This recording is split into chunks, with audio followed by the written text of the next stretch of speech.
SIR draft list publish हो सारी। फटाफट चलते आम देखा आपणकर भोटर लिस्ट रे नेम अच्छी कि कटि जाइए। एट फास्ट आम voter.eci.gov.in सर्च करनवा। जदि आपणकर भोटर रे नेम न थाए कौन सी व्यस्त हवा दरकार नहीं। आपण 13 गोटी डॉक्यूमेंट आमर अच्छी से डॉक्यूमेंट को हियरिंग समय रे देखे आपण मध्य भोटर लिस्ट रे नाम जोड़ी पारिबे। यापर आम search your names voter list click करवा।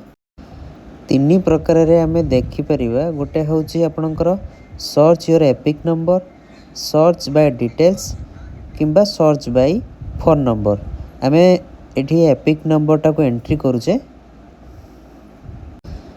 जदि आपण पाखरे एपिक नंबर नाही तेबे आपण रजिस्टर मोबाइल नंबर को एंट्री करिकी मध्य ताको देखि परिबे। नेक्स्ट आम स्टेट सिलेक्ट करवा। ओडिशा मु सिलेक्ट करदेली। नेक्स्ट कैप्चा फिलअप करदबा। कैप्चा फिलअप कला परे सर्च करिवे। सर्च कले आपणकर वर्तमान भोटर लिस्ट अच्छी कि नहीं एटी शो करिवो।